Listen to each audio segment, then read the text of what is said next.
Alright, patch 1.1 just released, and I know there were a lot of nerfs in this patch, and the things that I'm about to tell you will not change any of that for people who are only going to be playing on the Eternal Realm, but let's just say everyone getting engaged with the Season 1 mechanics properly, well, you are maybe getting a buff, not necessarily like a buff past what we were before the patch. We got nerfed heavily. Let's just be honest about that. It was rough, but this may make up for it a bit, and hopefully it is enough to make people actually enjoy playing the game still. To start off, we got a new blog post after the patch that came out, covering a lot of things for the season itself, mostly just stuff that we already knew, except a full list of all 32 Malignant Heart effects, and that is absolutely massive. Before we dive into those effects specifically, let's cover the small number of other new tidbits of information. We now know the specifics of crafting Malignant Hearts within the season a bit better. You can craft all 4 types of Malignant Heart. We don't know yet how we craft the Wrathful Hearts for sure. That has not been told to us. For the other 3 types of heart, we have a ton of detail though. It takes 35 Ichor of 2 different types to craft 1 Malignant Heart. Crafting a Vicious Heart requires 35 Brutal and 35 Devious Ichor. And that same general principle applies to the other 2 as well. Vicious and Devious Ichor to craft a Brutal Heart, Vicious and Brutal Ichor to craft a Devious Heart. My best guess unconfirmed for the Wrathful Hearts is that they will require 35 of each of the other 3 types of Ichor to craft 1. We now also know for sure that when salvaging a heart, you get 5 to 15 Ichor of their specific type. So on average, it will take about 7 salvaged hearts between 2 types to craft 1 new one. When you craft one, it will pick randomly from the class agnostic hearts or the ones for your specific class, and it will always create one appropriate to your active level. We also have more info on Malignant Tunnels. These are essentially, for all intents and purposes, 6 new dungeons spread across the world that contain guaranteed Malignant elites inside of them, and thus guaranteed Malignant drops. These are also where the Outgrowths and Invoker mechanics come in to give you an event to make a heart of your chosen desired type. The main new information there is that there are 6 of these Malignant Tunnels, and they are considered basically just new dungeons, so 6 new dungeons. That's all the new information in this other than the hearts themselves, so let's go through all 32 Malignant Hearts, what they do, if they are any good, all of that fun stuff. The first note they put here is that all of these effects with the numbers that they show within this blog are scaled to level 20 characters, so expect that they can actually be much stronger than this as you find them at higher levels. That said, you need to take that with a little bit of a grain of salt too, as some of them are locked to World Tier 3 and above. Some of them are locked to World Tier 4 as well, and those obviously will not be shown at their level 20 version, as level 20 versions don't exist for those.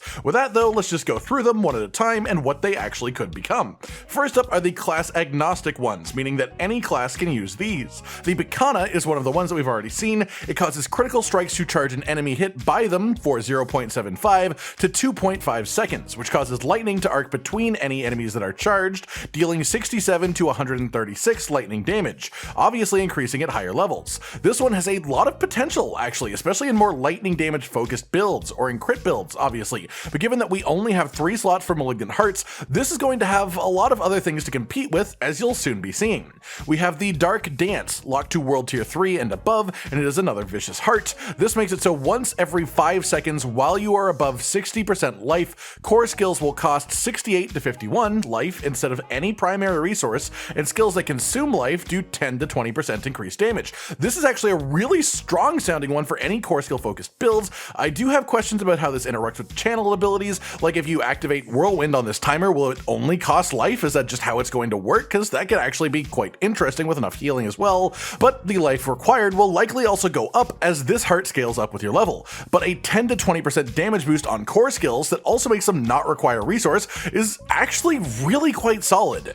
Then we have Tempting Fate, the final class agnostic Vicious Heart, also locked to World Tier 3 and above. This gives you a 40 to 60% increase to critical strike damage. We don't know until we see one in-game whether this is additive or a multiplier, but based on the wording here, my assumption would be additive, but the trade-off is that non-crits deal 20 to 15% less damage. In other words, this is fantastic in a build with really high crit chance, such as a Whirlwind Barbarian is a good example again, but really not great in a build with lower crit chance for obvious reasons. Then we have our class agnostic defensive powers, the Brutal Hearts. The first is the Lion Heart, which grants 10% bonus barrier generation, and you heal 3 to 7 life per second while you have a barrier active. The healing amount will scale with level, of course. This one I think will be outclassed for most builds, honestly. After that is Revenge, which is only World Tier 3 and above. 10 to 20% of incoming damage is instead suppressed. When you use a defensive, subterfuge, or a macabre skill, all suppressed damage is amplified by 250% and explodes, dealing up to 1360 to 2040 damage to nearby enemies.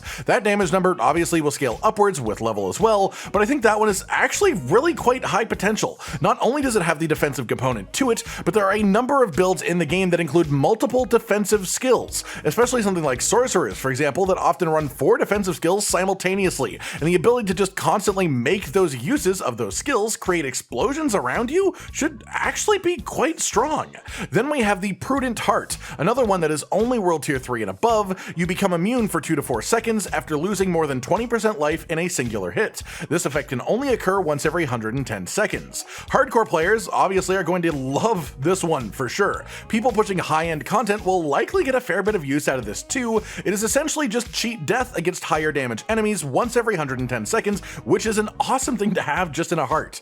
Then we have our class-agnostic utility hearts, the Devious Hearts. The first is Determination. Resource draining effects are 40 to 50% less effective. In addition, gain 3 to 8% increased resource generation. The first part of that is super niche. The second part is resource generation, which is okay, but again, with us only having 3 Malignant Heart slots in our gear, this one I think will get left behind pretty early. Then we have Retaliation, which is only World Tier 3 and above. Deal 510 to 680 fire damage to surrounding enemies whenever a crowd control effect is removed from you. This one again I think is okay, but I just don't think that a small pop of damage upon clearing crowd control will become all that strong at any point, really. Then the last Devious class agnostic is the Calculated, also locked to World Tier 3 and above. After spending 150 to 200 of your primary resource, your next attack stuns enemies hit for 2 seconds. This does have a fair bit of potential with any build that can gain damage from having stunned enemies, such as barb builds focused around two-handed hammers as an example, but I still think that there are more than 2 hearts that would benefit them more specifically, so I don't really rate this one too highly either.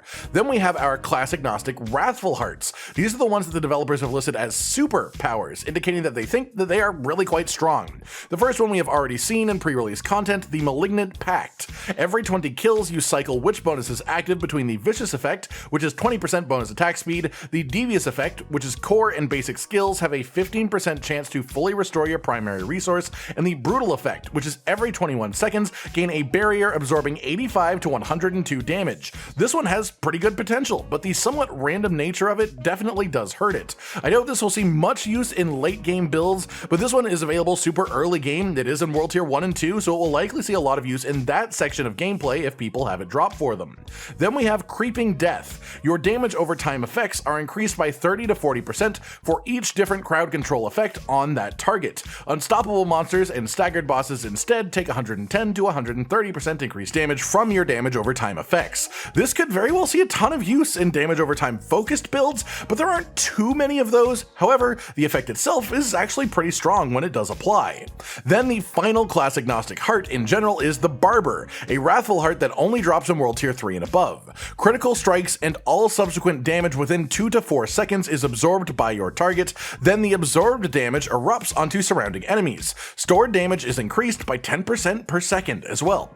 This is actually really interesting because it undoubtedly would slow you down. It makes any enemy that you get a crit on, just as a whole, just guaranteed live for 2 to 4 seconds afterwards, so clearing small mobs will be slower with this, but the pop of damage to surrounding enemies could actually be really worth it. This one will likely fit into specific builds that have super high single target damage as a way of translating that single target into AoE, but the 2 to 4 seconds before the pop definitely removes a little bit of desirability for it, I think. I think this one will need some testing to really see the potential of it, but I think it definitely would shine in the right scenario. It has the potential to be extremely strong, or just sort of weak if it slows you down too much. Then we move on to class-specific Malignant Hearts. The first section is Barbarian. Barb's Vicious Heart is one that we already have seen in the past. After spending 100 to 60 Fury within 2 seconds, your next non-basic skill's critical strike chance is increased by 20 to 30%.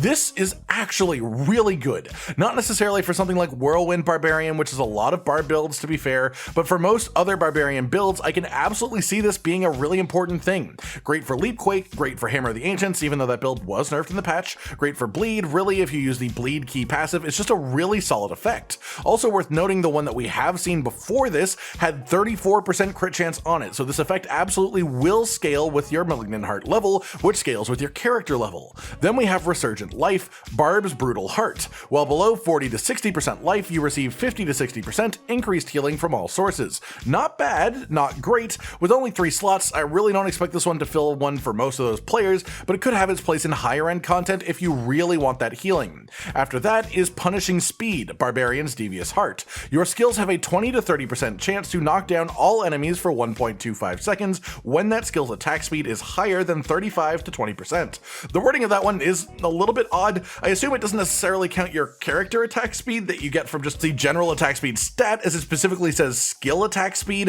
If it does include that though, this could become quite strong. If it doesn't, that means it only applies to basically frenzy-based builds for Barbarian, in which case it could be quite good for those, but again, it's just very particular on what the wording actually means. Then finally for Barbarians is your Wrathful Heart, Ignoring Pain, which is World Tier 4 only. Incoming damage has a 5 to 15% chance of being ignored and instead healing you for 17 to 68 life. Remember that this one is a World Tier 4 drop, so that isn't the level 20 numbers for it, that is more likely the level 70 numbers, which makes it not great as far as healing at all, but a 15% chance to ignore damage if you get a high roll is actually pretty damn good for one slot. I rate that quite highly as a defensive one for sure.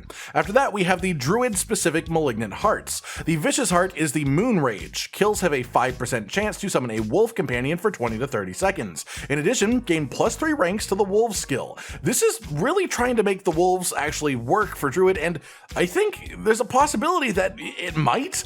This will of course only really work in a companion build already using the companion skill upgrades and the passives and the Paragon glyphs, but the main issue that wolves currently have is survivability. A 5% chance to summon a bonus wolf on kill obviously sort of negates that issue because you don't care if the bonus wolf dies or lives, you're creating them constantly. I definitely think companion builds have a chance in Season 1, not just because of this, but this is definitely a component of it, and I think in companion builds this obviously has a solid place within one of the 3 slots. Then there is the Agitated Winds for the Brutal Heart. When 8 to 13 enemies are close, automatically cast Cyclone Armor. This cannot occur more than once every 10 to 20 seconds. This one is not great. Cyclone Armor knocks enemies away from you. Getting a free cast of that once every 10 seconds is okay if you want it, but it doesn't really do good damage as a skill, and it isn't often used for the knockback, as more often than not, even in builds with Cyclone Armor, you actually would rather have enemies closer to you, so I see this as sort of being incredibly niche. It could have some use, but it just won't have much.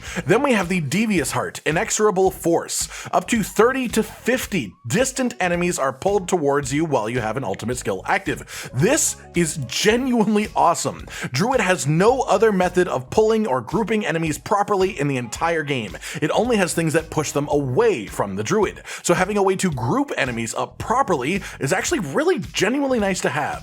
Whether that is worth one of your 3 heart slots or not, I'm not quite sure yet, but I think this is definitely a higher tier Druid heart for sure. We'll see exactly how good it is when we can properly use it in the game. Then for your Wrathful Heart, we have the Unconstrained Beast, only dropping in World Tier 4. When you are hit with a stun, freeze, or knockdown effect, in other words, any method of hard crowd control, there is a 40 to 60% chance to automatically activate Grizzly Rage for 3 seconds. This is actually quite big, and will likely see a place in any Druid build that already uses Grizzly Rage, most notably as our Unstoppable effect has been reduced to only last for 6 seconds after casting it, rather than just being active for the whole ultimate. But this means if you get hard crowd controlled, you just have up to a 60% chance of instantly breaking the crowd control, which could quite likely save your life, and getting a damage boost for 3 seconds. Not to mention, if this stacks with Rampaging Werebeast, it could actually give you bonus duration on this extra Grizzly Rage cast. The one question that I have that won't be answered until later is what happens if this activates while you already have Grizzly Rage active? Does it just add 3 seconds to your timer? Because if it does that, this will be in every Grizzly Rage build that Druid has, which is the vast majority of them, honestly.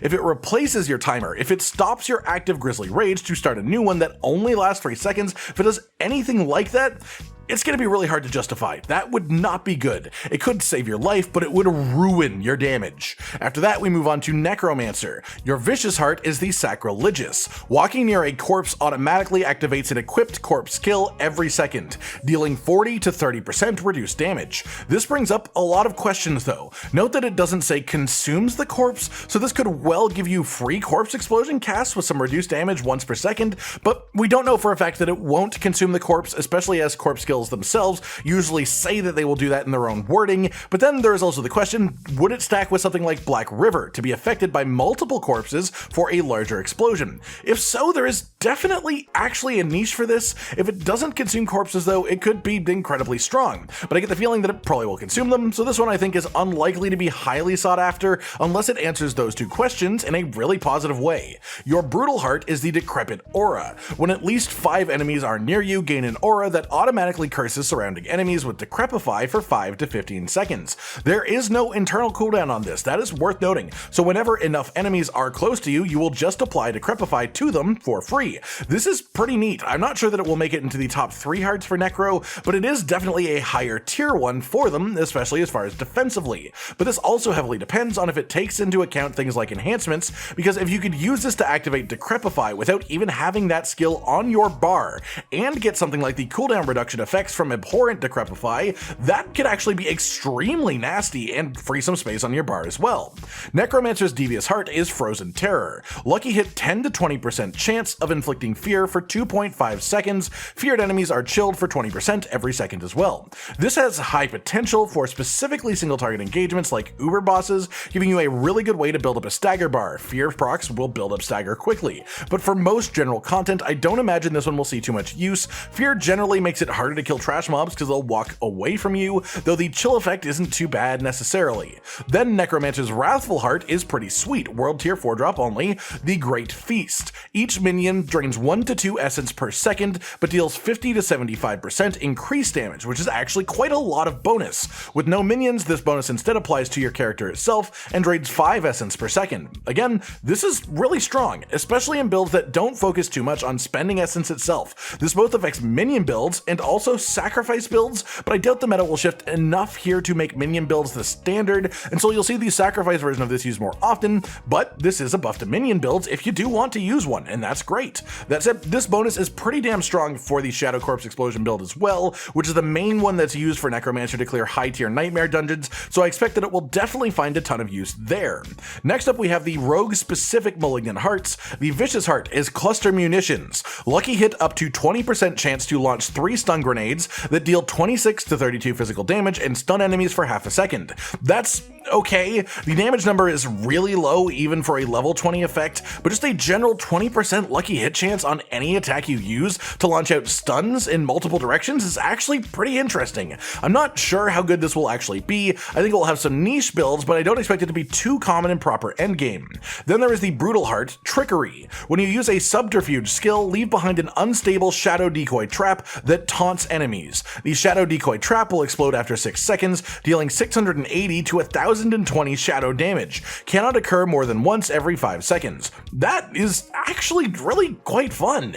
That damage number, if it scales well to higher levels as well, could actually get properly nasty. It also gives you a taunt as a rogue to an entity other than yourself, which gives you protection from damage. It is a guaranteed effect on every subterfuge skill that you use as well, which means that you have control over when it happens. I actually think this really has decent potential. I'm not a rogue main myself, so I can't say where it will specifically end up, but just reading those effects, I think that's actually got a lot of potential and could even make builds actually push towards activating that effect more often. Then we have the Devious Heart, which is the Clip Shot. Lucky hit up to a 20 to 40% chance for your Cutthroat skills to slow by 40% for 3 seconds, and for your Marksman skills to knock enemies back. Not fantastic really. I don't expect this one to hit meta for anything other than maybe, possibly high tier nightmare dungeons, where it just has some potential just for the mass crowd control that it has, especially with classes getting defensive nerfs. I think that higher level content will require quite a bit more group management. Then we have the Wrathful Heart, which is the Vile Apothecary. This only drops in world tier 4. Your attacks have a 5 to 15% chance to apply all imbuement effects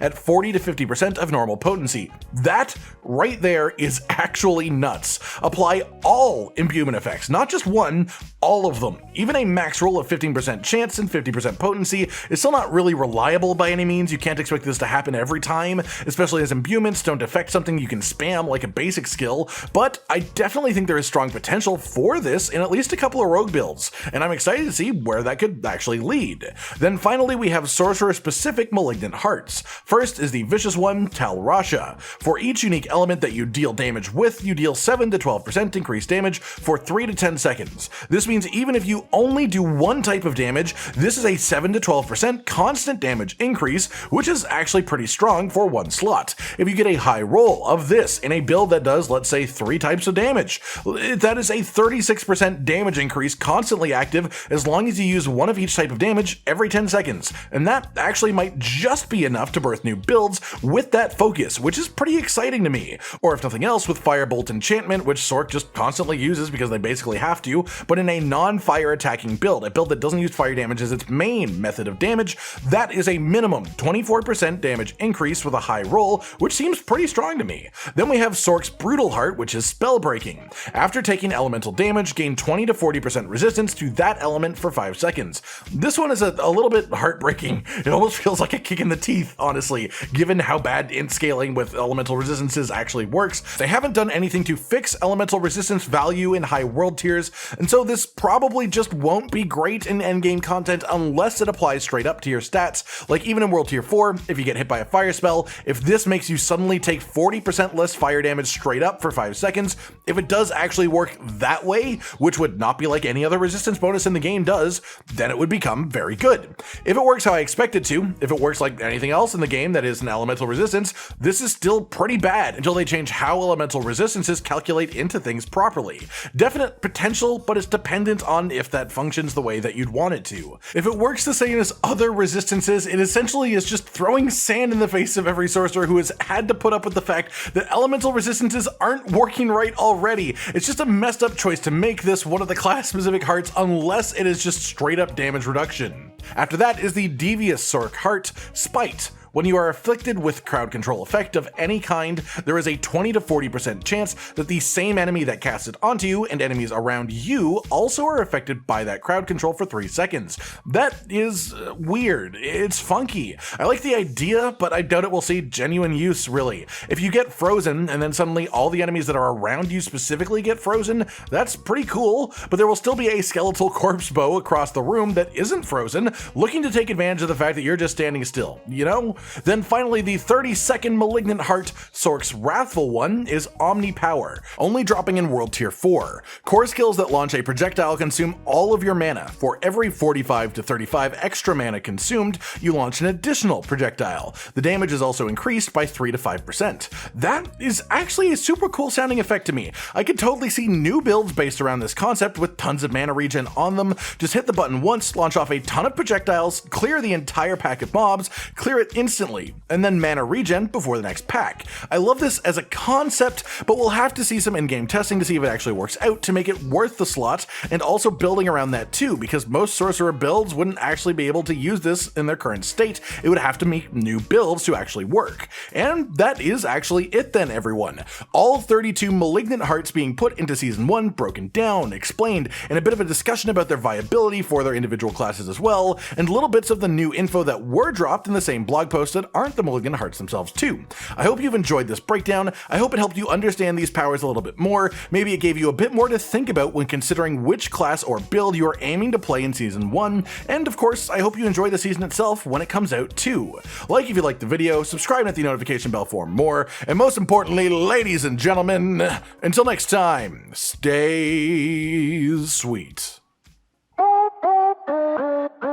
Josh, Cotton, and Hollow with the videos, dropping the humor like a hammer on your tippy toes, bringing entertainment on a daily arrangement to take our insanity and turn it into entertainment. Yes, I said entertainment twice, to reiterate that it is nice to look into your faces on a mostly daily basis when you let us in your homes to make the whole world a stage. Goodbye.